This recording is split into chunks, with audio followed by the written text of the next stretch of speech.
j'appelle ça souvent un programme de prévenance. D'ailleurs, c'est même les Québécois, hein, puisque c'est un programme qui initialement a été même démarré aux États-Unis, puisque les premières initiatives de mettre en place un programme de développement, etc., ont démarré dans les années 70 aux États-Unis. C'est arrivé au Québec et au Canada dans les années 80. Et c'est dans les années 80 au Québec qu'il y a eu des enquêtes, des évaluations scientifiques, la mise en place, enfin la construction du programme tel qu'il existe aujourd'hui, de manière complète. Donc, on dit souvent que c'est un programme québécois, même si son origine est d'abord les États-Unis, avec toute l'approche de la psychologie humaniste de Carl Rogers, etc., qui s'était appliquée à ce moment-là. Donc, c'est un programme de prévenance. Les Québécois, ils parlent de prévenance par opposition à prévention. Et je trouve que ça nous parle pas mal, et d'ailleurs, c'est en phase avec ce que disait Marie-Pierre sur aujourd'hui la reconnaissance de l'importance des compétences psychosociales, ce qu'on appelle les compétences psychosociales. Ça va en phase un peu avec ce qu'on est en train de vivre, parce qu'en France, on a un peu la démarche prévention. Éviter qu'il y ait des conflits, éviter qu'il y ait des violences, lutter contre l'illégalité, lutter contre... Voilà. Et dans ce programme-là, les Québécois ont vraiment mis l'accent sur le fait qu'il ne s'agissait pas d'aller expliquer aux jeunes ce qu'ils devaient faire, pas faire, qu'il fallait se protéger, etc., mais plutôt les accompagner dans leur développement. Donc, le terme de prévenance a été choisi par opposition à prévention à ce moment-là, pour dire on est dans un programme d'accompagnement au développement et non pas un programme de prévention du mal-être ou de prévention des addictions ou de prévention de tout un tas de choses. On est vraiment sur un programme d'accompagnement. Et donc, ça instaure vraiment l'idée que les personnes qui animent ce programme, ben, elles sont dans une posture d'accompagnement, dans une posture de développement et pas dans une posture de leçon de morale, de leçon de choses, d'apprentissage au sens descendant des choses, mais plutôt d'écoute et d'accompagnement. Alors, comme on l'a dit depuis le début, en fait, hein, vous l'avez compris, il y a plein d'outils dans le PRODAS. C'est un programme, c'est-à-dire qu'un programme, c'est quelque chose de construit avec une évolution, avec une progressivité, avec même quelque chose qui se complexifie avec le temps. Et il y a plein d'outils. Vous avez entendu parler dans le film du cercle PRODAS, donc on a vu même quelques petites images de cercle, qui est l'outil principal du programme. Hein. Je vous ai fait une petite diapo sur le cercle. Pourquoi c'est considéré comme un outil vraiment intéressant. Mais donc, c'est des outils pédagogiques où on travaille sur les compétences psychosociales. Pareil, je vous dirai quelques mots sur comment on travaille sur les compétences psychosociales, sur la prévention des violences et des discriminations, et aussi sur la relation, l'amélioration des relations et des processus de communication. Alors, comment on fait? Par le développement de l'empathie, par la conscience de soi, par l'expression de soi, par la compréhension de soi et de l'autre, et par la responsabilité. C'est l'approche PRODAS, c'est ça, c'est comment on va développer l'empathie. Alors, ça démarre dans les années 80, hein, mais il faut quand même dire qu'aujourd'hui, c'est vraiment intéressant de se rendre compte que les études qui sont faites dans les petites classes notamment, c'est la baisse du niveau d'empathie des jeunes. Et puis, on sait qu'avec les réseaux sociaux, hein, si vous avez, on a fait un atelier il n'y a pas longtemps sur le cyberharcèlement et les cyberviolences, on sait que dans les réseaux sociaux, les violences et le harcèlement sont presque multipliés, puisque avec les réseaux sociaux, on a accès à une planète entière pratiquement. Et le manque d'empathie pour les personnes qui utilisent les réseaux sociaux ou qui chattent sur les réseaux sociaux, vous allez le voir, hein, la manière dont les gens se parlent avec une violence parfois qui est complètement terrible, c'est ce qu'on appelle l'effet cockpit. C'est-à-dire le fait d'avoir l'impression que derrière son écran, on n'est pas vraiment derrière, on ne ressent pas d'empathie pour la personne qui va recevoir le message qu'on va envoyer. Donc une espèce de déconnexion totale entre la manière dont je communique et la manière dont la personne va recevoir le message, dû à cet effet où on ne voit pas la réaction de l'autre, on ne l'aperçoit pas et on n'est pas en face de ce qu'elle vit. Donc, en gros, l'idée, c'est justement d'être en cercle, en présentiel, assis les uns en face des autres, sans table, etc., et de se regarder, parler, de se regarder, réagir ou ne pas parler, etc., parce que le corps parle évidemment beaucoup, hein, donc il n'y a pas besoin de prendre la parole. Ça explique une des règles qui est qu'on n'est pas obligé de s'exprimer dans le PRODAS, c'est qu'à partir du moment où on est présent, on participe d'une manière ou d'une autre. Après, si on va un peu dans le détail, vous saurez qu'en fait, à terme, c'est vrai que dès qu'on passe un petit peu de temps à faire des ateliers PRODAS, comme disait Michel, plutôt que des séances, si on fait beaucoup d'ateliers PRODAS, à terme, même les élèves qui ne parlent très très peu finissent par parler, parce que ce climat de bienveillance qui est inspiré par l'animateur et l'animatrice, c'est pour ça que c'est très important que les formateurs, que les enseignants ou les personnes qui vont animer soient formés à cette posture, se sentent tellement en confiance que cette capacité de parole puisse se développer, sachant qu'il n'y a pas d'injonction à ça. Hein. On peut très bien participer sans parler, il n'y a pas de souci, même jusqu'au bout. Mais en fait, on a constaté que la plupart des élèves ou des enfants parlent.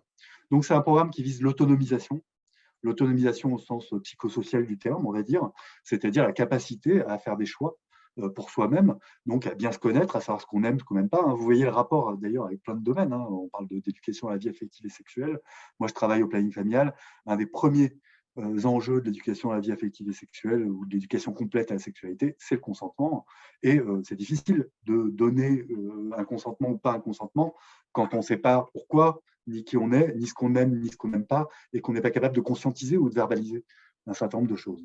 Donc, c'est un programme qui vise l'autonomisation et donc la responsabilisation des enfants et des jeunes, et qui part du principe que tout le monde, nous y compris les adultes, etc., a besoin d'écoute et d'empathie. Ça fait partie des besoins fondamentaux de l'être humain. C'est que pour pouvoir se développer de manière positive, on a besoin d'écoute et d'empathie. L'empathie, c'est-à-dire la capacité que l'autre a à nous voir tel que l'on est et à nous accepter tel que l'on est. Enfin, je donne une définition rapide, mais on va dire qu'il y a quelque chose comme ça dans l'empathie, c'est d'aller sur la colline de l'autre et d'être capable d'accueillir l'autre dans ce qu'il est, dans ce qu'il ressent, dans ce qu'il vit, avec son histoire, etc., et de ne pas vouloir se mélanger à l'autre ou le changer ou quoi que ce soit.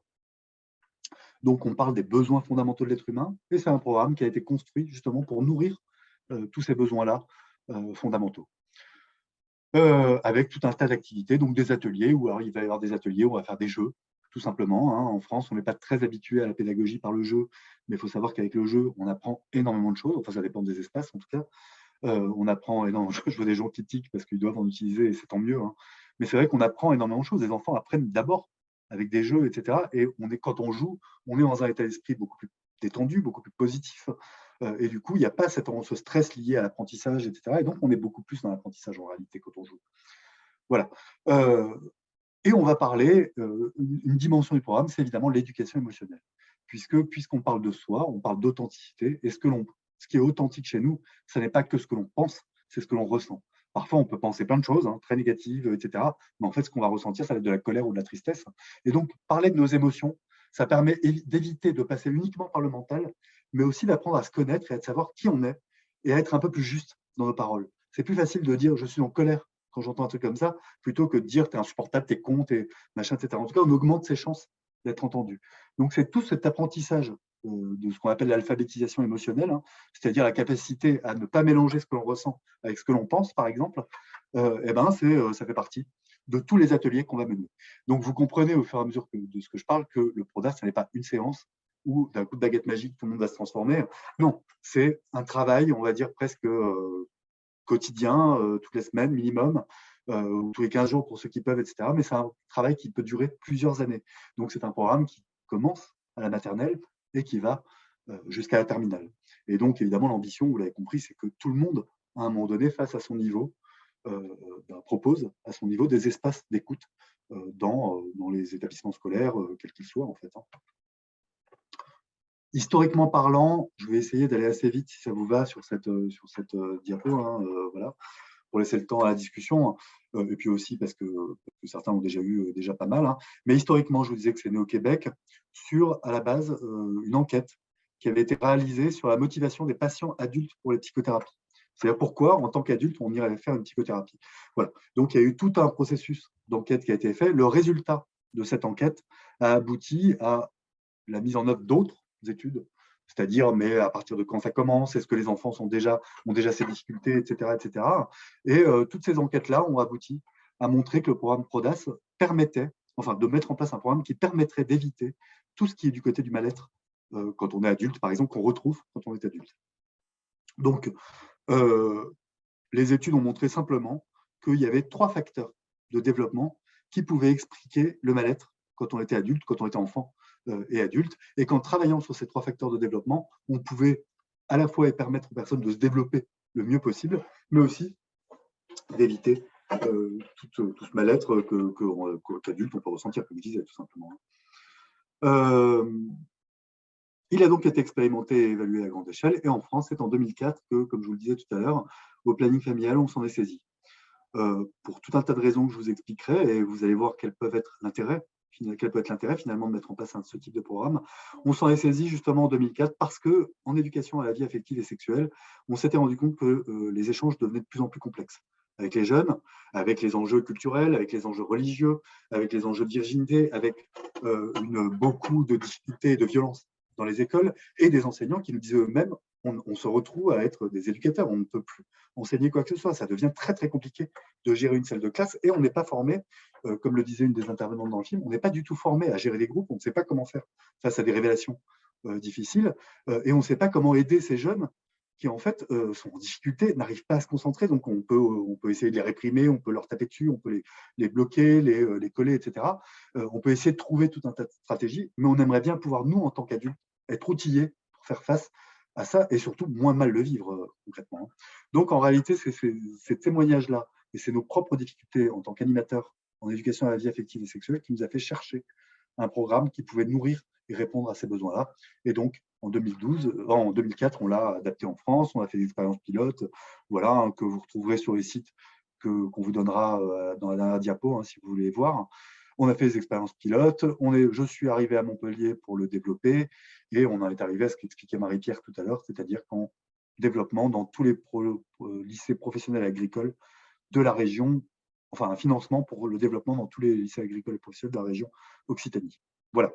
On est arrivé là en France et donc ça a donné lieu à la mise en place de livrets, de sites, etc., qu'on vous donnera. Je passe à la diapo suivante si j'arrive. C'est là. Voilà. Donc, quels sont ces 3 facteurs de développement que le programme a mis en avant, enfin que les études ont mis en avant, sur comment en fait aider quelqu'un à se développer? Eh ben, en fait, on se rend compte qu'il y a 3 grands facteurs. C'est d'abord, ce qui permet le développement, c'est d'abord de se connaître. C'est tout ce qui a à voir. Alors, vous voyez qu'il y a des objectifs de connaissance de soi, sensitivité. En fait, il y a plein d'approches en psycho, en socio, etc., qui vont dans la connaissance de soi, la conscience de soi, l'image de soi, l'estime de soi. Tout ça, ça rentre dans conscience de soi. Et donc, il s'agit simplement d'être en contact avec ses sentiments, ses sensations, ses pensées et ses comportements, et déjà ne pas les mélanger. Voilà, on sait très bien, et on le voit, même si chacun d'entre nous qui est présent sur ce webinaire se posait la question de qu'est-ce que je pense, qu'est-ce que je ressens, des fois on n'est pas très au clair sur est-ce que c'est ce que je pense ou est-ce que c'est ce que je ressens. Et souvent on a des mots, où il nous manque les mots pour dire ce que l'on ressent, par contre on a plein de pensées. Et on a cette confusion qui est je pense que tu n'aurais pas dû faire ça, etc. Ou je ressens que tu n'aurais pas dû faire ça, alors qu'en fait, ce n'est pas un ressenti. Ça, hein. Voilà. Être en mesure de les accepter, de les communiquer, parce que ça, c'est l'étape d'après, c'est déjà de se regarder, d'avoir des mots, et puis aussi être capable de les verbaliser, ces mots-là. C'est-à-dire être capable de dire je suis en colère, plutôt que de réagir uniquement. Être capable d'avoir conscience de ce que l'on vit. À un moment donné, c'est un moyen d'apaiser ces émotions qui vont sinon nous déborder. Voilà. Ça ne veut pas dire qu'il faut les réprimer, ces émotions, ou qu'il faut les apaiser à tout prix, juste si on veut être en conscience, en tout cas, au moment où on les vit. Le deuxième champ, c'est celui de la réalisation de soi. C'est quelque chose qui ressort beaucoup, que vous avez entendu dans le film. Hein. C'est la question de la confiance en soi, de l'efficience, c'est-à-dire la capacité à se dire je suis capable d'atteindre mes objectifs, de la responsabilité, je suis capable de prendre d'accepter les conséquences de mes actes et de mes choix, etc. Et ça, c'est pas quelque chose de facile.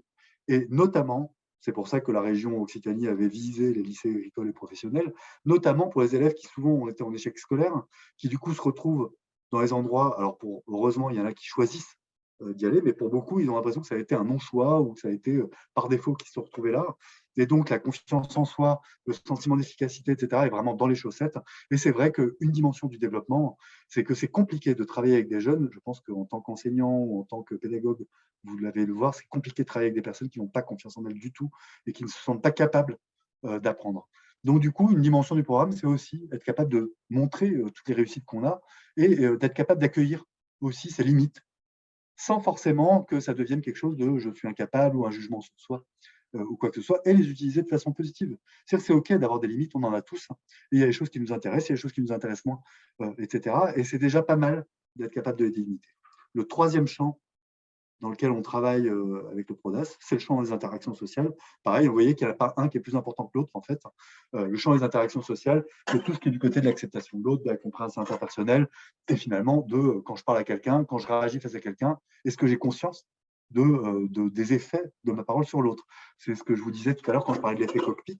En réalité, c'est est-ce que j'ai conscience réellement que quand je dis telle phrase, il y a quelqu'un qui va très mal le vivre, et souvent, d'ailleurs, quand on travaille sur harcèlement, etc., hein, c'est ce que disent souvent les harceleurs, c'est qu'ils n'avaient pas forcément conscience de l'effet aussi dévastateur que pouvait avoir le harcèlement sur l'autre. La plupart, c'est des suiveurs, je faisais comme les autres, on rigolait, etc. Et l'empathie pour ce qu'a pu vivre la personne, elle n'y est pas vraiment. Et d'ailleurs, ça nous indique pas mal de choses sur qu'est-ce qui se passe à un moment où il y a quelque chose de négatif dans la relation. Ben, c'est souvent un défaut d'empathie qui est en jeu. Et d'où l'intérêt d'aller travailler les interactions sociales, donc l'empathie avec les jeunes, c'est-à-dire d'aller muscler leur empathie, parce qu'on se rend compte que dans les relations interpersonnelles, si on n'a pas d'empathie pour l'autre, ben souvent la violence, elle apparaît. Ça va tout le monde là-dessus? Je ne vous perds pas, c'est pas trop long. Je vois qu'il y a 3. Voilà, bon, bah donc c'est les témoignages, merci. Donc pour la diapo d'après, il y a le cercle. On vous en a parlé, alors je vais passer vite sur cette diapo parce qu'il ne s'agit pas de vous décrire le cercle. Hein. Encore une fois, la formation pour ça, elle est quand même top. Le cercle de parole, c'est un espace d'échange à visée pédagogique. Je voulais insister surtout sur le fait que c'était à visée pédagogique.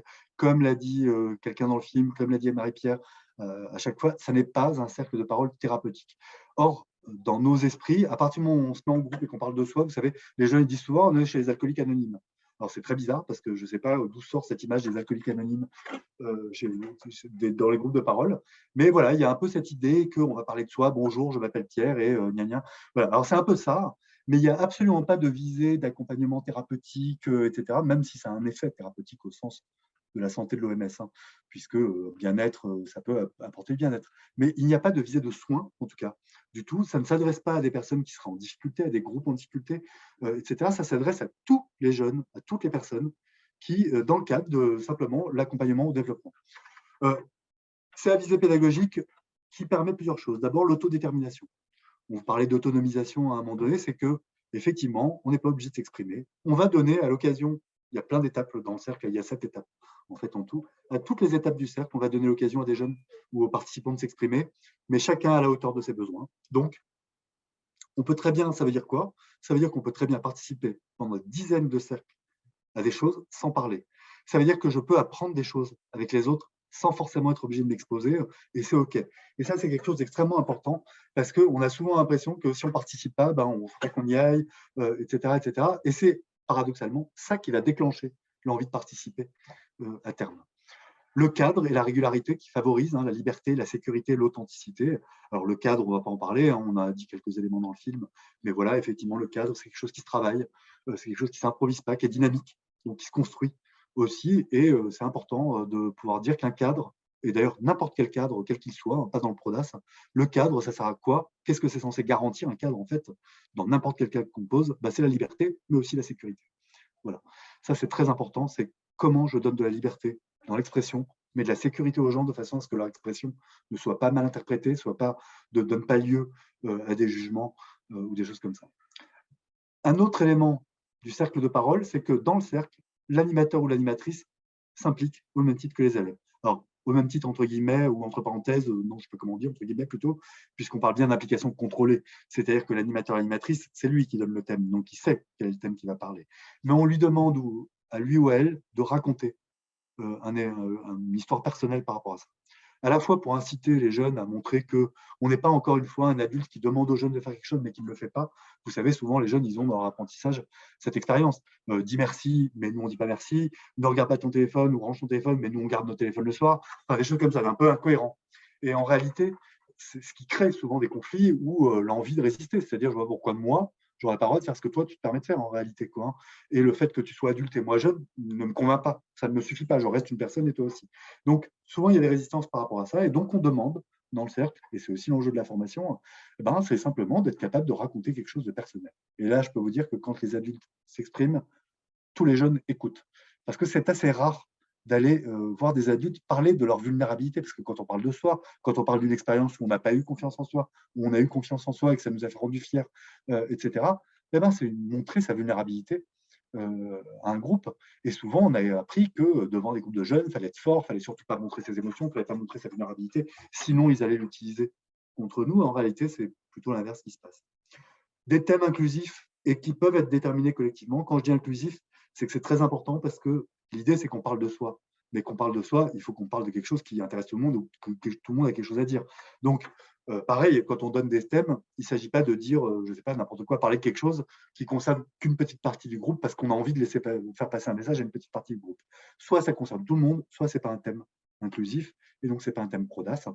Voilà, et ça a visé pédagogique, puisque l'idée, comme je vous le disais tout à l'heure, c'est qu'il n'y a pas de leçon de morale, ni de cours sur le thème.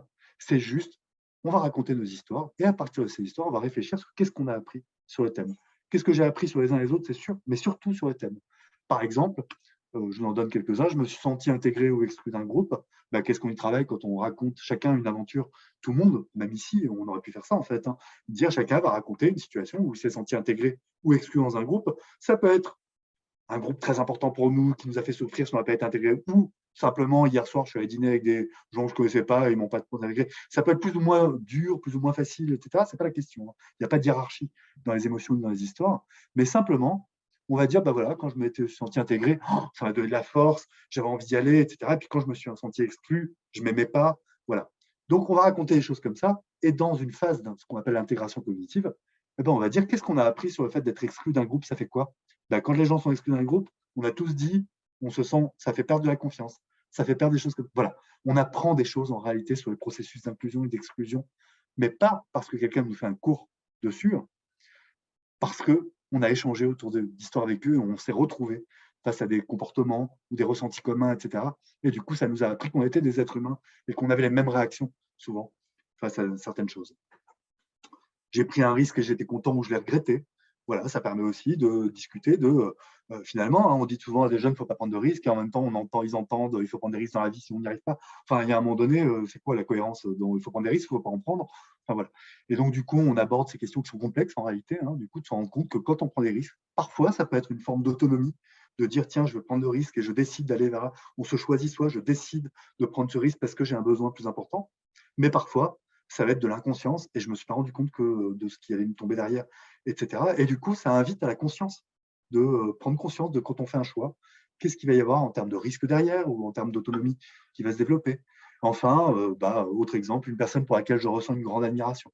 Ça, c'est quelque chose, en tout cas avec les jeunes, qui marche beaucoup, enfin avec les adolescents que moi j'ai rencontrés, hein, puisque beaucoup ont souvent un modèle. Ça va être le père, la mère, parfois un joueur de foot, hein, mais peu importe. L'idée, c'est que ce qui est intéressant, c'est pas de savoir qui la personne a choisi quand elle va parler de sa admiration, c'est effectivement de voir que quand elle parle de cette personne, elle dit ses valeurs, elle dit ce qu'elle aimerait atteindre, et donc on apprend sur les uns les autres. Et dans les phases où on discute de qu'est-ce qu'on apprend sur les gens avec qui on a l'admiration, ben on discute finalement de qu'est-ce qui nous inspire dans la vie. Et on se rend compte que ce qui nous inspire, c'est le voyage, c'est la performance, c'est des choses comme ça. Voilà, on va revenir à des choses très profondes sur des histoires qui sont assez simples en réalité. Ça va tout le monde? Merci, merci, merci. Diapo suivante, quand j'arriverai, voilà. Alors, juste avant de passer un petit peu au témoignage de Marie-Pierre et puis quelques autres mots, et puis ensuite l'échange. Donc, effectivement, aujourd'hui, c'est quand même une recommandation en matière de promotion de la santé par l'Organisation mondiale de la santé. Mais comme le disait Marie-Pierre tout à l'heure, Santé publique France, etc., aujourd'hui, est très, très regarde évidemment le développement des compétences psychosociales comme un des programmes probants et principaux à développer dans les prochaines années. C'était les conclusions du séminaire de Santé publique France en décembre 2021, hein, il n'y a pas très longtemps. Voilà. Donc aujourd'hui, c'est les programmes qui répondent à ces recommandations-là. Ça, c'est les arguments pour les personnes qui veulent dire pourquoi on mettrait ça en place et comment, si j'ai envie de le mettre en place, je peux argumenter pour le développer. Un des arguments, c'est qu'aujourd'hui, Santé publique France insiste sur le développement des compétences psychosociales et que beaucoup d'enseignants nous disent, moi je veux bien, mais je ne sais pas comment faire en fait. Concrètement, quand on regarde ce que c'est que les compétences psychosociales, comment on fait pour développer la maîtrise et la gestion de ses émotions. Enfin, concrètement, c'est très difficile à faire. L'autre aspect qui est important, c'est le lien avec les VARS. Alors, les VARS, c'est l'éducation à la vie affective, relationnelle et sexuelle. Hein. Sur, voilà, je vous le disais tout à l'heure, la question du corps. Quand on parle des émotions, on parle du corps. Donc déjà, prendre contact avec ses émotions, c'est déjà être capable de savoir comment réagit son corps et avoir une certaine connaissance de son corps. Vous voyez bien qu'en termes d'éducation à la sexualité, la question du corps, elle est quand même centrale, hein, même si, bien sûr, on peut avoir une sexualité fantasmée, mais je veux dire, la question du corps dans le fantasme, elle est très, très centrale. Et puis aussi, la question des sensations. C'est que les émotions nous envoient des sensations aussi, c'est-à-dire des ressentis corporels, pas que des émotions, c'est-à-dire physiologiques. Voilà, c'est toute la réaction physiologique qui enchaîne, c'est-à-dire à la fois les sensations physiques liées à nos 5 sens et aussi ce qui est à l'intérieur du point de vue des affects. Voilà. Savoir exprimer ses limites. Voilà, quand on se connaît mieux, on sait ce qu'on aime et ce qu'on n'aime pas. Avoir confiance en soi, on est capable de dire non et d'accepter une mauvaise réaction quand on a confiance en soi, plutôt que quand on n'a pas confiance en soi, etc., etc. Savoir aussi pour les personnes qui sont dans le développement de l'autonomie, de l'empowerment, c'est-à-dire donner de la capacité aux personnes à faire face à des situations difficiles de la vie, etc., eh ben, le développement des compétences psychosociales, c'est l'outil numéro un. Et donc, il y a un enjeu de lutte contre les discriminations, contre les violences, à développer l'empowerment des personnes. Une des choses qui est très importante quand on travaille avec des auteurs de violence, c'est que souvent les auteurs de violence mettent la responsabilité sur l'autre. Ils disent souvent c'est l'autre qui a commencé, c'est l'autre qui m'a regardé comme ça, c'est l'autre, etc. Et donc, de développer l'empowerment et l'autonomie, c'est aussi prendre la responsabilité de ses émotions. C'est quand l'autre me regarde comme ça me met en colère, mais ce n'est pas l'autre qui a décidé de m'agresser ou quoi que ce soit. Voilà, c'est des choses comme ça qu'on va travailler. Donc, vous voyez qu'avec l'éducation émotionnelle, eh ben, on travaille évidemment la prévention des violences. Beaucoup d'études ont été faites. Je parle de Daniel Favre, je le montre dans le petit diapo, mais c'est Omar Zana également, etc., qui l'a montré. C'est que la plupart des auteurs de violence, des jeunes auteurs de violence en tout cas, ont une incapacité à exprimer leurs émotions. C'est-à-dire qu'il y a presque une articulation directe entre la violence et l'incapacité à exprimer ses émotions. Et Omar Zana lui-même, dans son dernier ouvrage là, qui s'appelle, je n'ai plus en tête le bouquin, mais voilà, si vous tapez Omar Zana, son dernier livre, vous l'avez, je crois que c'est Développer l'empathie pour lutter contre la violence, un truc comme ça. Hein. Il montre qu'effectivement, au moment du passage à l'acte violent, il a travaillé avec des adolescents violents, hein, il montre qu'au moment du passage à l'acte violent, il y a d'un seul coup, la fonction empathique de l'être humain fait défaut. C'est-à-dire que pour faire violence à quelqu'un, il faut qu'on coupe notre empathie, sinon on est incapable de le faire. Si on imagine ce que l'autre peut ressentir au moment où on le fait, eh ben on ne le fait pas, en réalité. C'est pour ça que souvent on parle des psychopathes qui n'ont aucune empathie pour les autres, etc. Effectivement, quand on passe, et tout un chacun ici, dans ce webinaire ou dans la vie, on a eu l'exemple d'avoir été violent dans ses propos, dans ses pensées, etc. Et au moment de ce passage à la violence, eh bien, il y a d'un seul coup un défaut d'empathie, c'est-à-dire que l'autre n'existe plus, il n'y a que notre colère ou que notre rage qui est en jeu. Et donc, du coup, il y a un enjeu effectivement à développer au maximum l'éducation émotionnelle, l'alphabétisation émotionnelle, c'est-à-dire la capacité à repérer ses émotions, à les identifier, à les reconnaître, à les accueillir, à comprendre ce qu'elles veulent dire, et donc à être capable d'en faire quelque chose en conscience plutôt qu'en réaction, en réalité. Et puis aussi, ça c'est le petit côté planning, hein, mais c'est qu'il y a quand même, on a un mouvement d'éducation populaire, et que dans ce programme-là, ce qui nous a beaucoup plu, c'est de voir que des enseignants proposaient un outil d'éducation populaire, puisqu'il s'agit non pas de construire le savoir académique qui va descendre, c'est-à-dire transmis par l'enseignant, etc., mais bien d'un savoir qu'on va construire ensemble, qui est une des dimensions de l'éducation populaire, c'est-à-dire c'est pas de l'académie, c'est simplement, comme l'exemple de tout à l'heure, hein, en vous parlant de quelqu'un que j'admire, eh ben, j'arrive à savoir ce que c'est qu'être inspirant pour les autres, ce que c'est qu'un être humain inspirant de manière générale. Donc j'apprends des choses à partir de mon vécu, à partir de mon savoir, et pas parce qu'il y a une autorité académique qui a décidé que c'était ça que je devais apprendre. En fait. Voilà.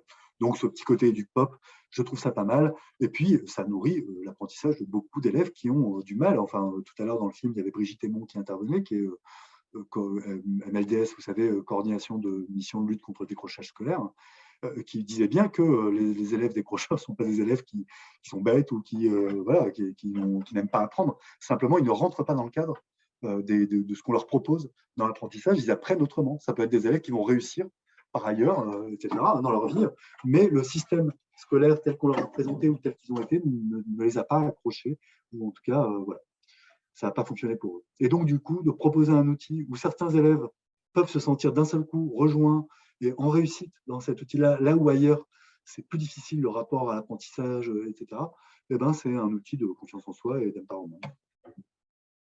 Waouh, ça tourne. Où est ma diapo sur les compétences psychosociales? Je pense qu'elle doit être après, à la fin. Voilà. Alors, quand on parle de compétences psychosociales, je ne vais pas vous faire tout le truc, hein, je vous rassure tout de suite, parce que rien qu'à le lire, déjà, ça nous prendrait 1 heure.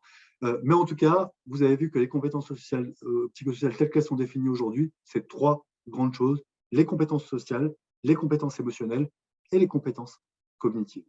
Les compétences sociales, elles sont réunies dans tout ce que j'ai appelé les interactions sociales tout à l'heure dans le PRODAS. Hein. Les compétences émotionnelles, c'est tout ce dont on vient de parler, c'est-à-dire de montrer que les émotions, c'est une réaction humaine, qu'il n'y a pas ne pas avoir peur, ne pas avoir de colère, c'est juste des signaux physiologiques qui nous indiquent des choses en nous et que plutôt que de les réprimer, on peut en faire quelque chose. Et enfin, les compétences cognitives, c'est cette capacité à se connaître, à dire des choses sur soi, à prendre du recul, à apprendre, à apprendre de ses expériences, à tirer du savoir de ses expériences, etc., à en faire de quelque chose qui va rester, on va dire, dans la mémoire, dans l'apprentissage, dans la capacité à raisonner, à faire des ponts, à avoir une pensée critique, etc., etc. Donc, ces compétences psychosociales-là, on a l'impression que c'est comme, c'est pour ça que je l'ai appelé une relation fusionnelle avec le PRODAS, on a l'impression que c'est le PRODAS tel qu'il a été conçu finalement dès les années 80, c'est-à-dire développer ces trois champs de manière concrète, on va dire, avec des groupes. Voilà, alors j'avais envie de dire aussi que c'est considéré comme aujourd'hui comme un programme de qualité, hein. Alors, dans les programmes de qualité, c'est la Santé publique France parle de programme SAFE, c'est-à-dire qu'il doit être séquencé avec une pédagogie active, une intervention focalisée et une intervention explicite. Donc là, c'est expliqué. Vous aurez ce PowerPoint dans le wiki, hein, qui a été noté, donc si vous voulez reprendre tout ça, et puis vous le retrouvez dans la littérature de Santé publique France aussi, hein. Mais en tout cas, c'est intéressant de voir qu'aujourd'hui, Santé publique France privilégie des programmes qui correspondent à ces exigences de qualité ou d'efficacité, c'est-à-dire séquencer la régularité. Aujourd'hui, on est quand même tous d'accord sur l'idée que même si une intervention d'une heure ou 2 heures, ça peut avoir un impact, bien sûr, hein, dire des choses importantes, mais si on veut intervenir sur le changement, il va falloir du temps. Et donc, les programmes, plus ils sont pris tôt, avec le maximum de personnes qui interviennent dedans, avec le plus de temps possible, etc., plus ça a évidemment des conséquences et des résultats positifs. Avec une pédagogie active, on le sait aujourd'hui aussi très clairement qu'à partir du moment où on s'implique dans quelque chose, eh ben, évidemment, on apprend plus de choses et on est beaucoup plus réceptif. Une intervention focalisée, ça veut dire que là, eh ben, on va travailler progressivement, effectivement, des choses qui correspondent aux besoins du groupe. On ne fait pas les mêmes interventions en première, terminale, etc. Mais par exemple, on peut faire exactement le même thème de cercle avec une classe de terminale qu'avec une classe de sixième.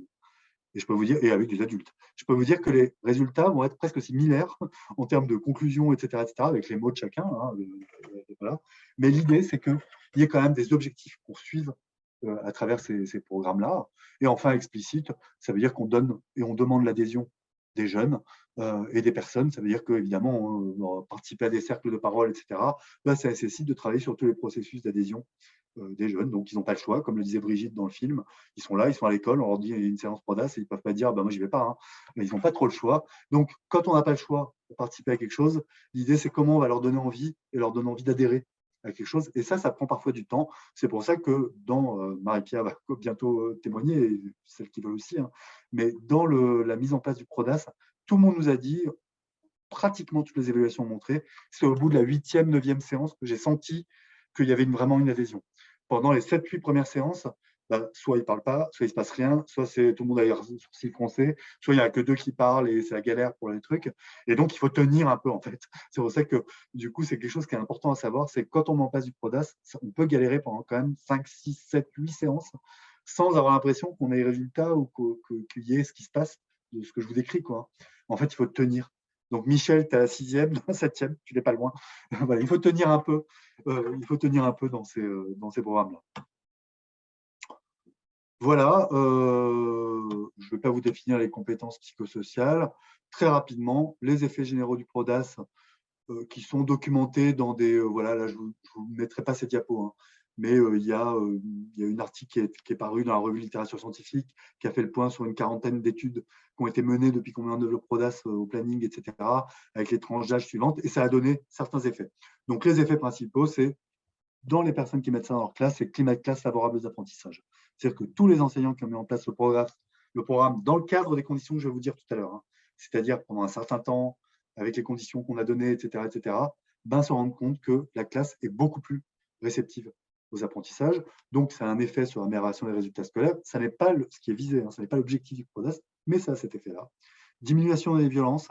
Tout le monde a constaté que dans les prises de parole, même il y a beaucoup plus de respect dans les choses, et évidemment meilleure relation entre les enseignants et les élèves, mais aussi meilleure relation entre les élèves, c'est-à-dire on a des groupes d'élèves qui régulièrement témoignent du fait que ils ont créé un groupe, que maintenant ils se connaissent mieux, que voilà, il y a de la confiance qui s'est créée, voilà.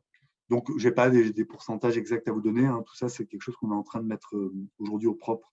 On est en train de rédiger un manifeste à plusieurs structures et là-dedans, il y aura des données un peu plus précises en termes de résultats.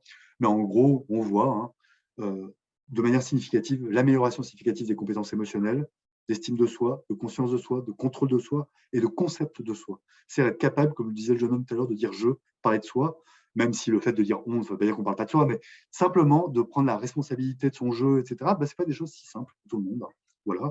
Des compétences sociales sur l'affirmation, l'expression des ressentis, l'empathie, l'écoute, l'acceptation des pensées et des ressentis d'autrui et la qualité du coup des interactions interpersonnelles. C'est aussi quelque chose que Omar Zana démontre dans son ouvrage, c'est qu'avec peu de choses, on peut augmenter le degré d'empathie dans un groupe en réalité, et du coup, voilà, vous voyez bien l'impact que ça peut avoir dans la vie affective sexuelle, dans la vie relationnelle, dans les violences, dans la vie future, etc., etc. Avec quelques témoignages, et aussi du coup à l'école sur les enseignants, puisque le but du programme, ce n'est pas simplement le public cible, parce qu'il y a toujours l'idée que c'est auprès des jeunes qu'il faut intervenir, mais voilà, chez les enseignants, il y a quand même ce qu'on a noté, une énorme amélioration des compétences professionnelles. C'est-à-dire beaucoup d'enseignants qui me disaient, moi je fais de l'éducation parce que j'aime transmettre, mais je me rends compte que la plupart du temps, je suis frustré parce que je ne transmets pas. J'ai l'impression que c'est la galère, que les gens n'aiment pas, etc., etc. Donc déjà, une amélioration de l'estime de soi, j'ai envie de dire, la satisfaction professionnelle, et puis aussi de leurs compétences d'animation, puisque moi j'ai entendu, j'ai animé presque des centaines de formations PRODAS maintenant, un peu partout en France, mais aussi ailleurs, hein, j'ai entendu beaucoup d'enseignants qui disaient j'anime parce que j'aime, enfin je suis enseignant parce que j'aime les enfants, mais je ne sais pas comment je fais en face, quoi. Je ne sais pas comment réagir quand il y a des hurlements, quand quelqu'un me parle mal, je ne sais pas comment le reprendre, et je vois que je ne sais pas faire, en fait, je ne sais pas gérer un groupe, je ne sais pas construire de la confiance dans le groupe, on ne m'a pas donné ces outils-là. Et on m'a fait un cours sur Maisonneuve, la dynamique de groupe, d'accord, mais par contre les outils, les moyens, etc., et même ma posture, moi, comment réagir, comment répondre, etc., je n'ai pas trop travaillé dessus. Donc, du coup, il y a quand même beaucoup d'enjeux aussi à former les enseignants finalement à une forme d'écoute. Et d'ailleurs, et je terminerai par ça avant de donner la parole à Marie-Pierre, mais d'ailleurs, c'était une des conclusions qu'on dit depuis 2005 au planning, hein, c'est que quand même, on est un des seuls pays européens où les enseignants ne sont pas formés à l'écoute. Voilà.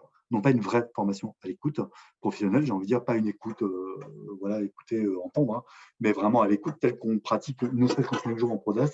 Et c'est un peu dommage parce qu'on se disait, dans beaucoup de pays européens, la plupart des enseignants, la formation de base, c'est aussi une formation à l'écoute, c'est à être capable, finalement, d'entendre des choses, de les reprendre avec bienveillance, etc., et créer cette relation de confiance avec l'autre. Hein. Je ne dis pas que c'est qu'en France, les enseignants ne savent pas écouter du tout. Hein. Je dis juste que ça n'est pas intégré comme une compétence, on va dire, fondamentale de quelqu'un qui est dans une position d'éducateur. Voilà ce que j'avais envie de dire tout de suite, là, comme ça, avant le témoignage de Marie-Pierre.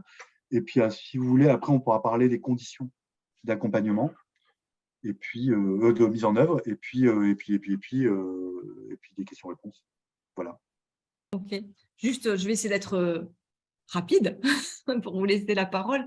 On s'était dit avec Pierre, voilà, que je pouvais témoigner donc de cette expérience de mise en œuvre du PRODAS pendant 2 ans avec donc 4 classes, puisqu'on avait fait le choix dans l'établissement où j'étais de proposer le PRODAS aux classes entrantes, donc lycée professionnel, classe de seconde SAPAT, seconde de LCQ BIT. Voilà. Donc, j'étais donc CPE, je l'ai dit tout à l'heure en introduction, je le redis pour les gens qui nous ont rejoints. Et en termes de mise en œuvre du PRODAS, je voulais aussi revenir sur ce qui a été évoqué tout à l'heure, du temps dédié.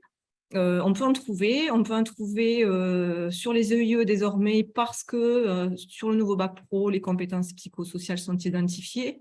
On peut en trouver sur l'AP, on peut en trouver sur les heures d'études, sur les heures de vie de classe. Voilà. Donc, dans ce que moi, j'ai pu mettre en place, on était sur un établissement où on avait des emplois du temps fluctuants la semaine. Et où moi, j'avais accepté en fait de faire du PRODAS sur les heures d'études des élèves. Donc, chaque semaine, ça pouvait être modifié, mais on sait bien qu'on a quand même des temps où les élèves n'ont pas cours et que ce soit de manière régulière ou que ce soit sur des emplois du temps mouvants, moi, j'avais choisi d'utiliser ce temps-là. Donc, alors en tenant compte des obligations liées aux missions de CPE qui faisaient que parfois j'étais absente, malgré tout, j'ai réussi à tenir à peu près entre 20 et 25 séances sur l'année avec chaque groupe, puisque par rapport à la taille du groupe, je ne sais pas si ce n'était pas une question qui a été posée tout à l'heure, on limite entre guillemets à une quinzaine d'élèves maximum pour pouvoir quand même favoriser la parole sur des cercles ou lorsqu'on a des classes à 32, comme c'est quand même parfois le cas, on peut pas, enfin on peut, peut-être qu'on peut, Pierre, tu diras, mais en tout cas, c'est plus simple de faire un cercle à 15-20 que à 32. Voilà. Donc, vous dire juste pourquoi moi, dans ma pratique professionnelle, je suis allée vers ce dispositif, parce que c'est un dispositif, hein, c'est très intéressant de développer aussi toutes les activités, comme le disait Michel, puisque c'est là où elle en est. Nous, on mettait en place le PRODAS dès la semaine d'accueil, avec des activités qui avaient pour but de travailler sur le groupe. C'est quand même un des objectifs, de faire groupe, d'être ensemble, et donc tout ce qu'on peut mettre en place autour du PRODAS avant le cercle contribue complètement à cette notion de coopération, de se connaître, etc. Moi, je me dis avec le recul que le PRODAS, ça permet de travailler le lien à soi-même, comme l'a expliqué Pierre, avec toute cette reconnexion aux émotions, à la façon dont on peut s'exprimer, aux compétences que l'on développe. Et puis, bien sûr, le lien avec les autres. Parce que à un moment donné, on est côte à côte, on est face à face, mais on partage quelque chose. Et la notion aussi de partager un moment, de vivre des émotions ensemble, c'est très important. Je crois qu'on apprend beaucoup de ce que l'on vit, voilà, et de ce que l'on ressent. Et on leur offre aux jeunes un moment de vie commune très sécurisé par le cadre du PRODAS. Ce qui n'est pas le cas, et là j'en reviens au pourquoi moi je suis allée vers le PRODAS, c'est qu'en tant que CPE, on a souvent l'occasion d'animer des groupes, d'heures de vie de classe, ou d'avoir à faire émerger la parole d'élèves en groupe, mais que parfois, en tout cas pour ce qui me concerne, je sentais bien que c'était assez difficile de contrôler. Alors pas de contrôler la parole sur le fond, mais sur ce que ça peut déclencher entre eux, sur parfois essayer de réguler des situations, pas forcément de conflit, mais c'était pour moi parfois difficile. Je me disais, finalement, je suis passée à côté d'un échange réel entre ces jeunes. Tout le monde n'a pas pu parler, tout le monde n'a pas pu s'exprimer. Et voilà. Donc, je cherchais un petit peu à trouver des outils différents. Et c'est comme ça que je suis allée sur le PRODAS. Et par là, j'en ai découvert toutes les possibilités que vous avez pu voir à la fois dans le film, qui est très complet, et on pourrait prendre chaque séquence et la décortiquer pour vous expliquer tout ce qu'il y a derrière, et à la fois à travers ce que vous a dit Pierre. Donc, voilà. Alors, moi, je pense qu'on avait bien travaillé sur l'amont, parce que je n'ai pas le souvenir que les premières séances aient été très, très difficiles. Alors, certes, ça n'a pas été des séances où tout le monde s'est exprimé, mais c'est vrai que la grande peur de l'animateur, de l'animatrice, je pense, au début, c'est que personne ne parle, et que c'est le côté un peu magique quand même du cercle. Il y en a eu voilà, qui ont parlé assez rapidement. Et petit à petit, moi, ce que j'ai constaté, c'est que le groupe, en fait, s'approprie vraiment ce temps et cet espace. C'est-à-dire que les élèves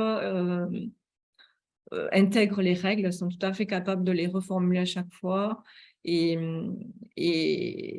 ça devient vraiment quelque chose qui appartient au groupe. Donc, par rapport aux conditions matérielles aussi, je voulais évoquer le lieu. Dans la formation PRODAS, bien sûr, on insiste sur le fait qu'il faut se mettre en cercle. Alors, lorsqu'on est en salle de classe, etc., il faut pousser les tables. Bon, c'est pas forcément l'idéal, mais en tout cas, si on ne peut pas faire autrement, on fait comme ça. On peut aussi aller se mettre dans une autre salle, éventuellement si c'est possible dans le lycée, voilà, que l'on peut utiliser. Et alors, nous, on avait la chance, on m'avait attribué une salle qu'on avait appelée salle d'écoute, où on avait mis des matelas par terre, des coussins, et où là, vraiment, il y avait tout un environnement hyper favorable, alors qui pouvait susciter la curiosité, voire le doute, les moqueries autour de ce qui se passe dans cette salle. Mais voilà, on arrivait là, on s'asseyait tous par terre, etc. Et c'était, voilà, je pense, des conditions assez optimales. Mais et la régularité et le lieu, ou la façon d'être ensemble de manière physique, ça ritualise aussi le moment, et ça me paraît important.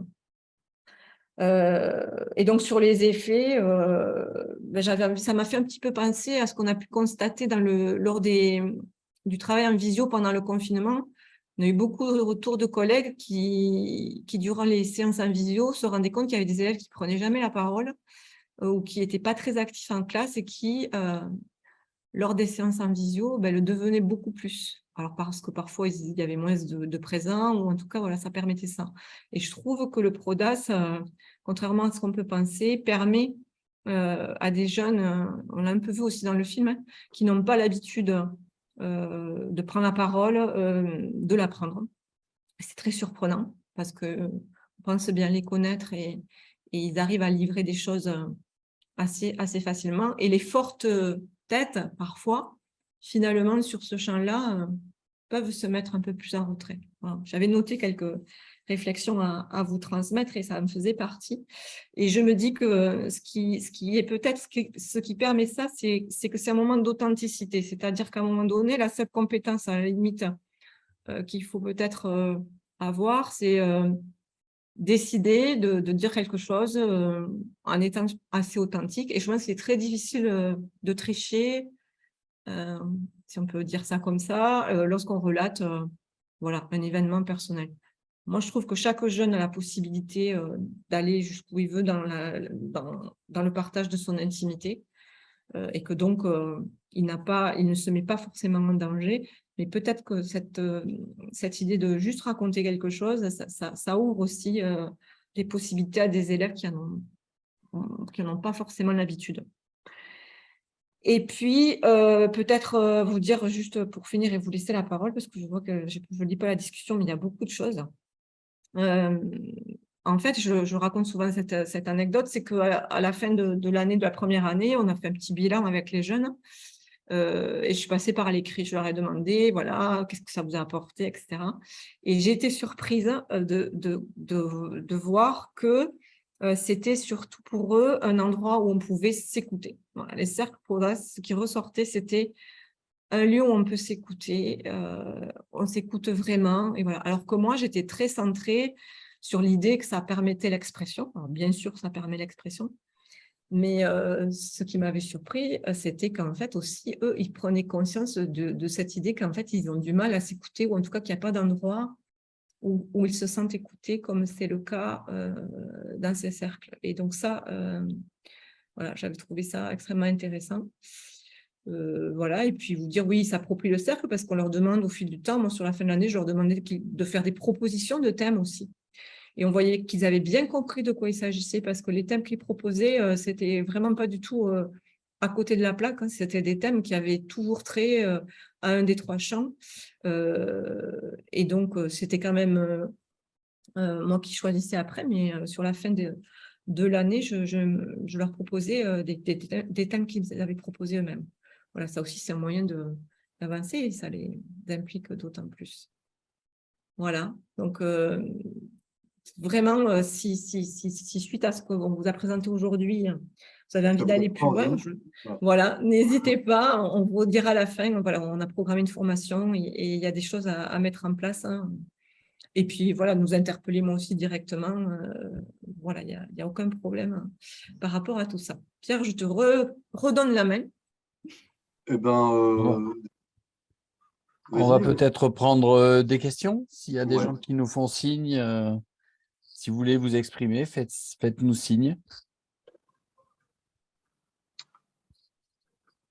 Je vais juste, mais vraiment, pendant que les gens réfléchissent à leurs questions, s'ils en ont. Voilà, peut-être. Mince. Oh, que c'est compliqué, c'est PowerPoint. Non, c'est là. C'est bien ça.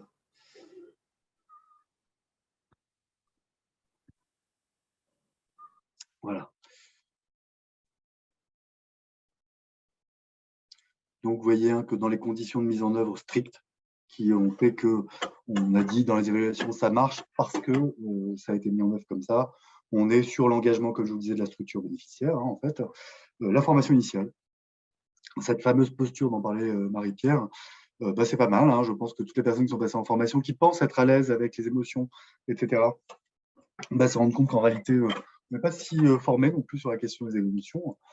Voilà, et puis la question de l'écoute, hein, comme disait Marie-Pierre, moi je trouve que c'est très important, ce besoin fondamental. Il y a beaucoup d'enfants qui ne sont pas écoutés à la maison, hein. Enfin, je veux dire, on ne les écoute pas beaucoup ni à la maison, ni à l'école. Et ensuite, on dit à des jeunes filles, donc moi je travaille au planning, donc on dit à des jeunes filles, mais quoi, tu t'es pas écouté, il faut s'écouter. Ah oui, mais jamais personne ne l'a écouté jusqu'à maintenant, donc bon, c'est un peu compliqué de s'écouter quand personne t'écoute. Enfin voilà, donc il y a des choses comme ça qui sont importantes. Et puis également un suivi et un appui post-formation, si c'est possible. C'est qu'on s'est rendu compte que c'est pas parce qu'on avait fait une formation de 5 jours, qu'on s'est entraîné en formation, etc., que pour autant on est à l'aise. Donc c'est tout à fait logique quand on se lance de se rendre compte que c'est pas évident et que ça va nécessiter beaucoup de travail sur soi pour le faire. Donc on privilégie, on propose souvent aux gens de le faire au moins à deux ou avec une personne formée du planning. On a la possibilité d'accompagner, on a les financements s'il faut accompagner certaines personnes pour la mise en œuvre dans une classe. Donc, par exemple, la fameuse Claudia que vous avez entendue dans le film, ma collègue Claudia, avec l'accent italien, elle est vraiment une super animatrice PRODAS. Donc, elle a accompagné plein d'enseignants sur les 4-5 premières séances pour l'aider à mettre en place la dynamique avec les jeunes, etc. Voilà. Et puis, auprès des publics, ces résultats, on les obtenait au bout d'une quinzaine de séances minimum. Donc, je vous disais 7-8 pour que ça commence à se voir, mais une quinzaine pour qu'il y ait quelque chose d'avéré qui se mette en place. Pour un groupe de 7 à 15 personnes conseillées, alors, ce n'est pas évident hein, dans les établissements scolaires de trouver ces groupes-là. Bon, alors tout le monde a réussi à trouver des moyens et aujourd'hui, on essaye, mais ce n'est pas encore fait, de développer ce qu'on appelle les cercles concentriques, c'est-à-dire la méthode qui permet de faire des cercles à 30. Donc, c'est une méthode un peu plus complexe. On n'est pas sûr que ça fonctionnerait bien en France, mais bon, voilà, on essaye de développer ça, enfin, de s'y former, en tout cas, nous, en planning, pour voir si on pourrait le retransmettre ou pas. Et enfin, voilà, évidemment, un groupe stable avec une personne. Il vaut mieux que ce soit l'enseignant qui le fasse avec sa classe plutôt qu'un enseignant de la classe d'à côté, parce que ça peut paraître plus facile au départ.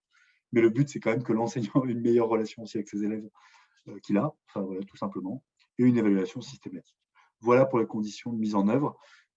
C'est tout ce que j'avais moi à vous dire avant vos questions. Michel a levé la main, je crois. Michel. Alors, moi, je voulais mettre un petit peu d'eau au moulin, mais je suis complètement d'accord avec l'analyse de Marie-Pierre, malgré le fait que je vais faire ma 6e ou 7e séance. Alors, séance, mon atelier, parce que voilà, je pense que ce mot est important.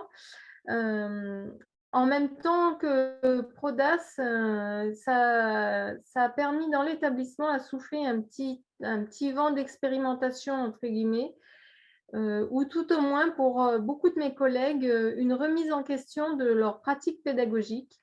Et il y a eu, j'ai fait une formation sur l'hybridation de l'enseignement et donc j'avais discuté avec des profs de ce que c'était puisqu'ils ne savaient pas du tout ce que c'était. Et a été mis en place suite à ça la classe inversée. Il y a beaucoup de ludification dans l'enseignement en mathématiques, en technique qui se sont naturellement par les collègues, ils ont dit bah tiens, pourquoi pas, on va s'essayer. Et puis je me rends compte que maintenant, puisque je collecte un petit peu toutes les expérimentations, je me rends compte que les collègues, ça les a quand même un petit peu pas bousculé, mais ça a un petit peu ouvert certaines fenêtres qui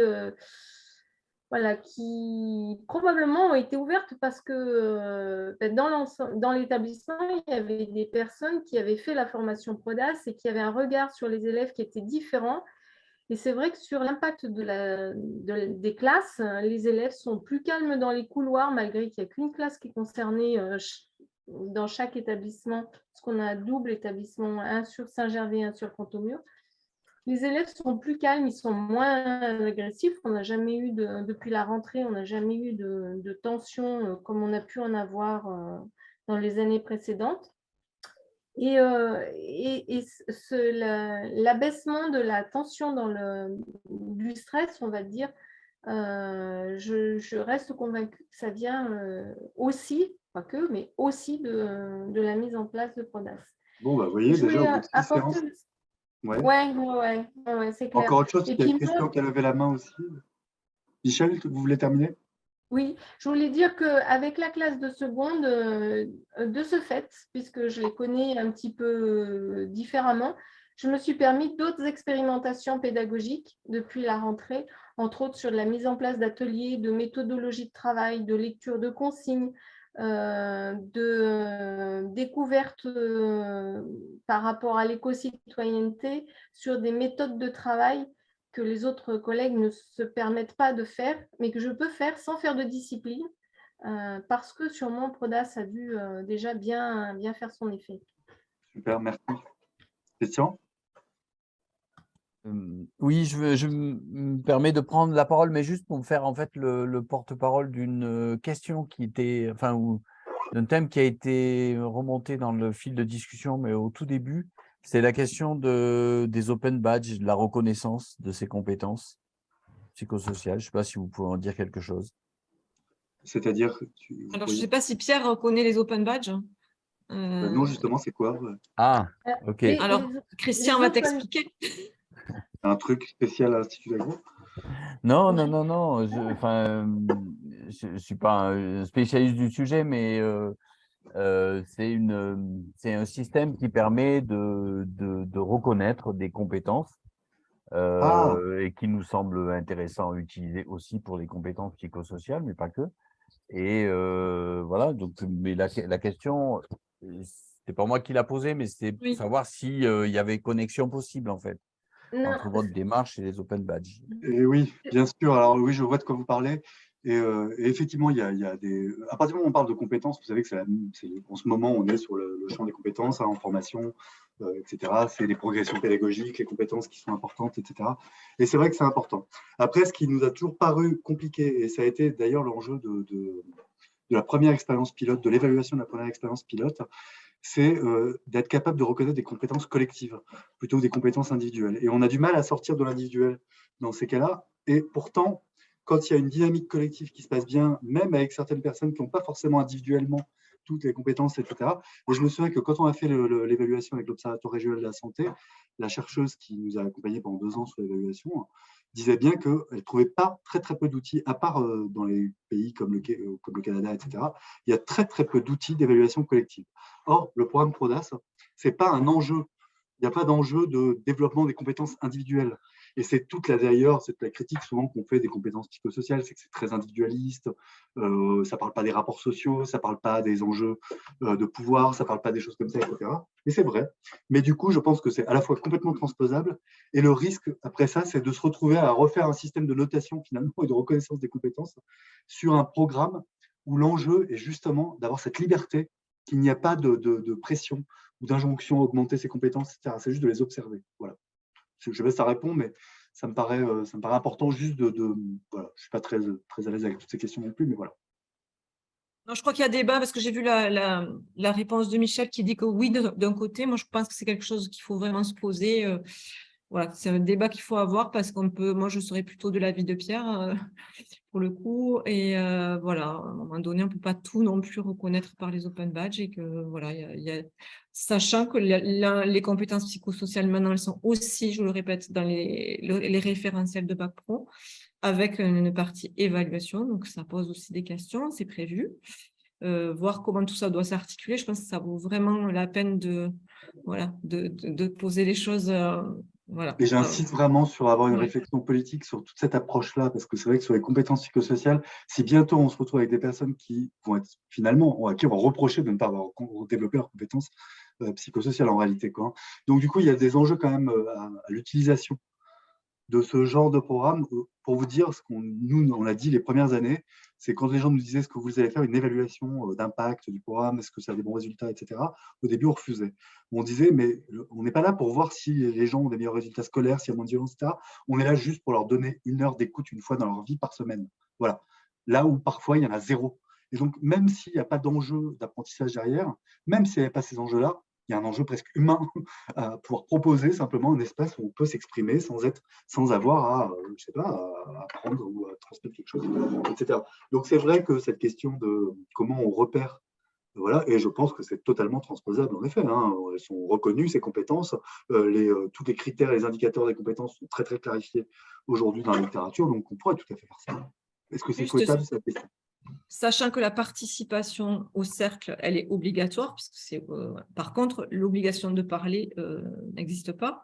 l'obligation de s'exprimer, etc. Donc, et comme on l'a dit à divers endroits, on peut avoir quelqu'un qui a énormément bénéficié de sa participation au cercle PRODAS sans l'avoir manifesté. Donc, c'est quand même très délicat, tout ça. Voilà. Est-ce qu'il y a d'autres réactions, questions? Les personnes qui ne sont pas exprimées, est-ce que vous avez envie de dire quelque chose? Isabelle, est-ce que tu as fait des cercles depuis, par Oui. exemple? Ah, Tu m'as devancé parce que j'étais en train de chercher la petite icône pour lever la main. Oui, bah, moi je l'ai mis dans les questions, mais j'imagine enfin dans les remarques, mais en animant certainement, vous n'avez pas eu le temps de tout lire. Moi, je trouvais qu'un bon déclencheur par rapport à cette crainte de voir les élèves qui ne participeraient pas. Enfin, bon, après, je n'ai pas expérimenté avec des élèves, hein, juste avec des adultes. C'est que comme le ou les animateurs, ça aussi c'est un point important de savoir qu'on peut le co-animer pour les premières fois, c'est vachement sécurisant. Donc comme le ou les animateurs commencent en présentant eux-mêmes une anecdote personnelle, bah, ça libère la parole. Et je pense que déjà pour les adultes, ça se ressent, mais je pense que pour les jeunes, il y a cette mise en confiance qui a déjà été évoquée. Mais moi, en tout cas, je me permets d'insister là-dessus parce que je trouve que c'est vraiment un point fort ça change la relation. On n'est plus élève-prof, quoi. On est dans un autre contexte. Et sinon, là, un autre point sur lequel je trouvais important d'insister, c'est que on se concentre beaucoup sur le cercle de parole, qui est un outil quand même vraiment sur le long terme et un peu lourd, quoi. Faut le reconnaître, il faut avoir l'amplitude de temps nécessaire. Alors que moi, ce que j'ai aussi apprécié dans la formation, c'est que vous nous avez présenté plein d'autres outils qui sont vraiment la façon de faire un terrain fertile à l'arrivée du cercle PRODAS. Et voilà, et ces outils-là, de façon plus ponctuelle, dans le cadre de formation adulte ou vraiment dans d'autres choses qu'un temps long avec les élèves, ils peuvent être réutilisables facilement. Enfin, voilà, je trouve important de dire qu'il ne faut pas que se focaliser sur le cercle PRODAS. Ouais, merci. Parce que c'est vraiment, pour moi, c'est un tout quoi, qui est très difficilement retransposable là, en 2 heures de présentation, malgré toute la bonne volonté que vous pouvez y mettre. Hein, mais je pense qu'on s'est tous sentis dans cette formation qu'on a eue l'an dernier à Florac vraiment très, très enrichis. Et donc, retrouver ça concentré en 2 heures, c'est difficile. Oui. Mais voilà, juste ne pas retenir que le cercle PRODAS parce qu'il y a toute une philosophie presque derrière, quoi. Ouais, merci d'avoir précisé ça. C'est vrai que le cercle PRODAS, ça demande, comme disait Isabelle, ça ne s'improvise pas. Ça demande d'être à l'aise avec les émotions, les siennes et puis ceux des autres aussi, hein, parce qu'il y a beaucoup d'émotions qui peuvent en ressortir. Et du coup, on peut très bien participer au développement des compétences psychosociales sans forcément avoir à faire des choses comme ça. Nous, on a des personnes qui ont mis en place des dizaines de séances PRODAS sans jamais faire un seul cercle. Elle disait, par contre, c'est des séances où on joue, on apprend à se connaître par plein de jeux. Mais moi, le cercle, je ne peux pas, chaque fois que je joue la bouche dans le cercle, je me pleurer, donc devant les élèves, ça ne va pas le faire. Enfin, voilà. Donc, du coup, il y avait des enjeux comme ça. Et c'est vrai que, merci Isabelle de préciser qu'on n'est pas obligé d'être hyper costaud, surtout tout le temps dans un programme comme ça, et on peut contribuer malgré tout. Est-ce qu'il y a des personnes qui n'ont pas fait la formation, etc., et qui ça a donné envie, ou qui ont dit quelque chose? Julie, André, je vois que tu joues. Pardon, excusez-moi. Julie, ouais. Ça y est. Donc oui, ça me donne très envie. Oui, ça me fait penser aussi un peu aux racines de la philosophie, tout simplement, qui est d'enseigner en fait par l'expérience et d'apprendre aussi par les expériences. Ça me fait penser à Platon, à Ménon, à Socrate, à la maïeutique, à tout ça en fait. Et c'est aussi, comme vous disait Isabelle, en fait, c'est une philosophie, c'est une façon de décider d'enseigner. Personnellement, j'ai toujours décidé, moi, que le programme n'était pas ma priorité. Par contre, ma relation avec mes élèves est ma priorité. Et que justement, comme ça, on arrive, on est dans une relation de confiance, pas d'égal à égal, mais presque en fait. Et c'est comme ça qu'on avance mieux avec les élèves. Et donc oui, ça me donne vraiment envie de faire cette formation. Super. C'est la bienvenue. Merci. Écoutez, moi, oui, je prends la parole, Marie-Pierre, effectivement. Vas-y, Et ravie de te c'est voir vrai ici. oui, pareil, ça fait moins qu'on ne s'était pas vu. Juste pour anecdote, on a fait la même formation CPE toutes les deux il y a quelques temps. Il y a 2-3 ans. Enfin, quelques temps, on va rester vague. Et c'est vrai que cette formation, moi, j'en avais entendu parler. Alors, par le biais d'une autre formation que j'avais suivie avec des personnes sur la gestion de conflits, de mémoire, et c'était à Narbonne, et des enseignants de Narbonne avaient abordé ce sujet par rapport à Prodas qu'elles venaient de suivre ou qu'elles avaient suivi l'année d'avant. Et donc là, j'ai sauté sur l'occasion pour vous suivre aujourd'hui. Et c'est vrai que c'est quelque chose qui m'intéresserait. Alors, le souci, c'est que je pense qu'il ne faut pas être que un ou deux à porter ça sur l'établissement, même si effectivement, Marie-Pierre, tu as tout à fait raison sur des créneaux d'études, c'est faisable. Mais bon, évidemment, on a des réunions, on a des rendez-vous. Des fois, on ne peut pas être toujours disponible. Là, on n'est déjà que deux sur une autre action avec l'infirmière et forcément, on est toutes les deux prises par moment. On ne peut pas toujours être partout. Mais je trouverais intéressant qu'il y ait des enseignants, c'est sûr, mais effectivement, les AED, ça pourrait être chouette. Le seul souci, c'est que le seul souci, c'est qu'ils sont là. Ils ne sont pas là forcément pour très longtemps. Donc, là, j'en ai une, je viens d'y penser, elle est nouvelle à cette année. Bon, elle est dans ma ligne de vision, là, donc c'est pour ça que je pensais à elle, qui est très intéressée par l'inclusion, qui fait un travail de mémoire par rapport à ça. Et je trouvais que ça pourrait être sympa, ça aussi. Et je vais voir avec elle si vous faites une formation pour l'inclure avec moi, voire une autre. Parce que bon, c'est des surveillantes qui seront là pendant au moins 2 ans, peut-être 3, j'espère. Ça dépendra de leur réussite. Je leur souhaite aussi la réussite, mais c'est vrai que c'est intéressant. Mais le problème, c'est être seule. Alors, je ne sais pas si tu étais toute seule, toi, pour faire ça à Auch, mais ça peut être lourd, quoi, tout ça.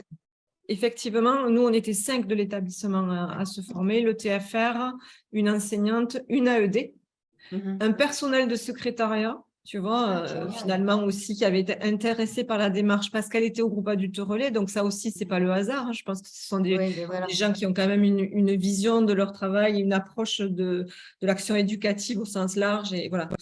Et tout ça pour dire qu'effectivement, après, tout le monde n'a pas pratiqué. Mais moi, je pratiquais souvent avec l'AED.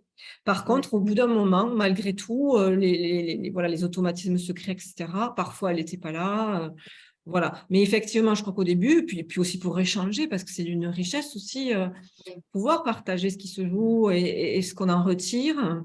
Si vous pouvez être à plusieurs, bien sûr. Après, je pense qu'on va essayer de faire des formations chaque année. Donc, ça peut aussi, après, d'autres personnes peuvent venir se former l'année suivante, etc.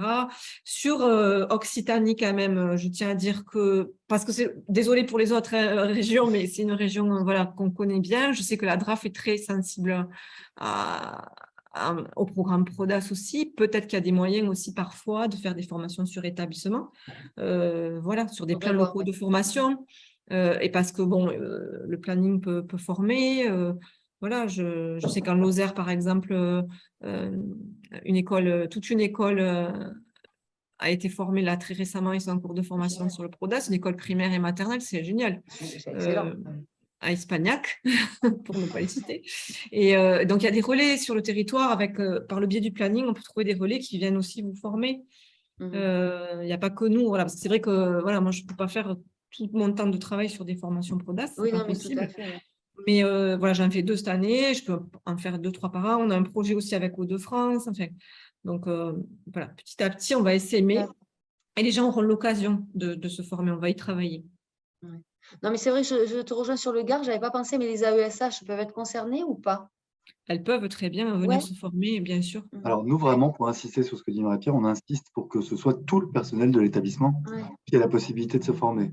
D'abord, pour des raisons presque, j'ai envie de dire, éthiques. Parce que, en fait, les groupes de parole, n'importe quel adulte pourrait les animer. Et c'est vrai que des fois, d'être à 2 adultes, mais tous les enseignants ne peuvent pas travailler à 2 en classe. Donc, d'avoir des AED. Dans le Gard, au lycée Gaston Darboux, on a formé tout le personnel de cuisine. donc qui co-animait avec les enseignants les cercles Prodas, et donc ça a été extrêmement riche parce qu'ils n'avaient pas du tout la même relation avec les jeunes, donc c'était pas du tout, ça se jouait pas de la même façon, c'était très inspirant pour les uns comme pour les autres. Et petit effet quand même, petit effet qui se coule derrière, c'est qu'ils nous ont dit merci, parce que maintenant, quand les élèves viennent à la cantine et les profs, tout le monde nous dit bonjour, alors qu'avant personne ne disait bonjour. Des choses comme ça. Non, mais des fois, ça ne tient pas à grand-chose. Hein. Oui, ça ne tient pas à grand-chose.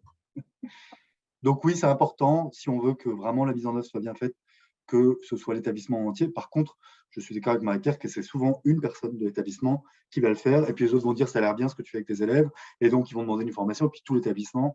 Et voilà. Et souvent, en 2-3 ans, on est arrivé là, par exemple, Pierre Mendès France, le lycée Pierre Mendès France, c'est quand même énorme. On a mis en 3 ans, on a formé une 50aine d'enseignants. Aujourd'hui, pratiquement tout le monde en fait. Donc les gamins sont habitués, ils font du Prodas depuis 3 ans. Enfin, voilà, quoi. D'accord, ok. Mais c'est vrai que au prochain gare, là, à la rentrée, je pense que j'en parlerai aussi, je l'évoquerai en intro pour inciter éventuellement des personnes. Et puis après, on verra, je reviendrai vers toi, Marie-Pierre, au cas où, pour voir les prochaines formations, quitte à en monter une ici. Enfin, tu me diras. Voilà, comme le souligne Michel, dans son établissement, c'était une formation sur site. Le réseau Insertion Égalité a des chargés de mission dans chaque ODRAF. Myriam Demaillet est ici présente. Il y avait tout à l'heure une collègue aussi de la région Centre. Tout ça pour dire que les collègues du réseau ANDRAF sont partie prenante, ont eu aussi une présentation sur le PRODAS. Et si un établissement dit qu'il est intéressé, voilà, il peut y avoir des relais pour la mise en œuvre de formations en région ou sur site. Donc, il ne faut pas hésiter à se tourner vers les collègues, à revenir vers moi, bien sûr, parce que je peux faire le lien. Voilà, et on va essayer, voilà, de répondre On à vous a tous les mis besoins. dans le diapo là, le lien de Marie-Pierre, que vous pouvez avoir peut-être Les dates, ouais, pour cette année début les dates de avril. votre formation Prodas. Et puis on a mis aussi le lien sur le site Prodas Occitanie. Et je vous disais tout à l'heure que je vous donnerai une cytographie, notamment sur le site de développementhumain.com, qui est le site de Jacques Lalanne au Québec, qui a mis, où vous trouverez des évaluations, notamment en France. Myriam Demaillet. Alors oui, hein, donc moi je suis chargée des politiques éducatives à la DRAF des Hauts-de-France. Donc effectivement, Marie-Pierre nous avait parlé dans le cadre d'un regroupement des chargés de mission insertion égalité de Prodas. Donc c'est vrai que c'est vraiment, on travaille en région sur la dynamique climat scolaire. Donc on veut intégrer le Prodas dans cette dynamique-là, hein, parce que c'est vraiment ça colle vraiment avec les objectifs de notre dynamique. Et donc, on a déjà travaillé sur la régulation des conflits, le volet 1 de la médiation par les pairs. Donc, c'est vrai qu'on y retrouve quelques similitudes. Et puis aussi la discipline positive. Donc, j'ai vraiment l'impression que c'est un petit peu, voilà, ça s'inspire aussi, enfin, je ne sais pas qui s'inspire, mais de tout ça, et c'est très bien. Donc, on souhaite le mettre en place à la rentrée prochaine, hein, parce que cette rentrée-là, c'est un peu court et on a d'autres formations prévues dans notre dynamique. Et puis, pour rebondir sur ce que disait Céline, sur le fait de voilà, de ne pas être que deux, à porter ça en établissement. Alors, effectivement, il ne faut pas être que deux parce que je pense notamment, nous, à nos formations où on a du coup des enseignants qui s'étaient inscrits aux formations, qui ont trouvé ça super bien, notamment la régulation des conflits, par exemple, et qui ont porté seuls et qui ont demandé un EIE auprès du chef d'établissement, un EIE sur cette thématique, comme on pourrait le faire avec le PRODAS, et qui finalement n'était absolument pas partagé par les autres collègues, et les autres collègues stigmatisaient un peu cette collègue en disant « mais qu'est-ce qu'elle fait, elle s'amuse avec les élèves, c'est du n'importe quoi ». Donc c'est au minimum, même si on ne va peut-être pas former toute l'équipe parce que c'est peut-être pas possible, mais au minimum apporter une sensibilisation comme on fait là aujourd'hui sur les 2 heures pour comprendre ce qu'est la démarche. Ça, c'est vraiment indispensable. Et enfin, Et là, oui. je complète Myriam, si dans un établissement, vous avez envie d'avoir une sensibilisation du style de ce que vous venez de voir, soit en visio, soit en présentiel, moi je peux me déplacer, ça fait partie de mes missions, de venir en appui sur ce type de demande pour intervenir dans l'établissement et faire une présentation. Ça peut être aussi une entrée et un appui pour vous. Oui, exactement. Et même dans les autres régions, enfin, quand on est enseignant, CPE, enfin personnel d'un établissement, il ne faut vraiment pas hésiter à faire remonter via votre responsable local de formation, le RLF, ce besoin de formation, parce qu'en fait, chaque année, il n'y a quasiment rien qui remonte. C'est ma collègue de la formation continue qui me dit finalement, il n'y a pas grand-chose qui remonte. Donc, il faut pas hésiter à faire remonter, et peut-être que s'il y a plusieurs besoins de ce type qui remontent, eh bien, la formation continue va mettre en place cette formation. C'est ça qui est important aussi. Voilà. Merci. Merci. qu'on a Je vois dépassé. que oui, le temps tourne et puis on a eu quelques personnes qui nous ont quittés en cours de route. Je ne sais pas, là on est passé 18 h. Est-ce qu'il y a une dernière prise de parole et on va conclure peut-être? Marie-Pierre, je te laisse Mais écoutez, dire un petit mot.